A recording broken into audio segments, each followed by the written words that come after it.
Hello, അങ്ങനെ രാവിലെ തന്നെ പർച്ചേസിങ് കാര്യങ്ങളൊക്കെ ആയിട്ട് പോകാൻ തുടങ്ങുകയാണ്. ഇന്ന് ഫുള്ള് നമുക്ക് പർച്ചേസിൻ്റെയും പരിപാടിയൊക്കെ ആയിരിക്കും. അത് കഴിഞ്ഞിട്ട് ഈവനിങ്ങിൽ നമ്മൾ ഒരു ചെറിയ പാർട്ടിയും പരിപാടികളൊക്കെ ഉണ്ട്. സോ നമുക്ക് ഇന്നത്തെ ദിവസത്തിലേക്ക് പോകാം. ഇതങ്ങനെ ഞങ്ങളെല്ലാവരും പോകാനായിട്ട് റെഡിയാവുകയാണ്. റിലേറ്റീവ്സൊക്കെ വരുന്നു. അതുപോലെ ഡെക്കറേഷൻ്റെ കാര്യങ്ങളെല്ലാം തകൃതിയായിട്ട് നടക്കുന്നുണ്ട്. ഞാനും അളിയനും പിന്നെ പാപ്പയും കൂടിയിട്ടാണ് ഞങ്ങൾ പോകുന്നത്. പെരുമ്പാവൂർ മാർക്കറ്റിൽ നിന്നാണ് നമ്മൾ ഹോൾസെയിലായിട്ട് സാധനങ്ങൾ എടുക്കുന്നത്. കൂടാതെ ചെറിയൊരു മഴയും കൂടി ഉണ്ടായിരുന്നു കേട്ടോ.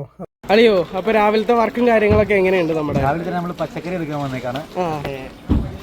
നല്ല അടിപൊളി മഴ, മഴയുടെ ആംബിയൻസ് പച്ചക്കറി ലോഡ് ചെയ്ത് കഴിഞ്ഞു. കുറച്ച് ഐറ്റംസ് മാത്രമുണ്ട്, അത് മാമൻ ബില്ല് ചെയ്തുകൊണ്ടിരിക്കുകയാണ്. ഓക്കെ, അപ്പോൾ നമ്മളിപ്പോൾ ഓൾമോസ്റ്റ് പച്ചക്കറിയും കാര്യങ്ങളൊക്കെ ഇത് എടുത്തുകൊണ്ടിരിക്കുകയാണ്. ഇനി ബില്ലും കാര്യങ്ങളൊക്കെ സെറ്റിൽ ചെയ്യണം. അത് കഴിഞ്ഞിട്ട് നമുക്കിനി മെയിനായിട്ട് അടുത്ത റൈസും കാര്യങ്ങളൊക്കെ എടുക്കാനുണ്ട്. അതെല്ലാം കൂടി എടുത്ത് നമുക്ക് സെറ്റായിട്ട് വരാം. അങ്ങനെ അതാ ഞാനും അളിയനും കൂടിയിട്ട് ഒരു ചായ കുടിക്കാനായിട്ട് ഇറങ്ങിയേക്കുമായിരുന്നു. കാരണം വേറെ നല്ല മഴ ഇറണം പെയ്തായിരുന്നു. അപ്പോൾ അളിയനൊരു ചായ കുടിക്കുന്നു, ഞാൻ ലൈറ്റായിട്ടൊരു നാരങ്ങയുള്ളും. അത് ഞങ്ങൾ വീട്ടിൽ വന്നു കലവറ പരിപാടികളിലേക്കൊക്കെ കടന്നു. ഓരോരുത്തർ ഓരോരോ ജോലികളായിട്ട് തിരക്കിലായിരുന്നു. കാരണം എല്ലാവരും വൈകുന്നേരം വരുന്നുണ്ട്. ഈ അവസരത്തിൽ എന്ത് പറയുന്നു? എന്താണ്? അപ്പൊ അളിയ പറയൂ, നമ്മൾ എത്ര തേങ്ങ ഈ പ്രാവശ്യം പൊതിച്ചിട്ടുണ്ട്? 75 തേങ്ങയുണ്ട്.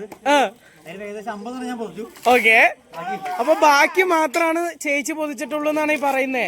ഈ 75 തേങ്ങയാണോ ഈ കിടക്കുന്നേ? ഗായ്സ് നിങ്ങൾ ഇത് കണ്ടിട്ട് പറയൂ, 75 തേങ്ങയാണോ ഈ ഇരിക്കുന്നേ? ഇന്ന് എന്തെങ്കിലും നടക്കുമോ?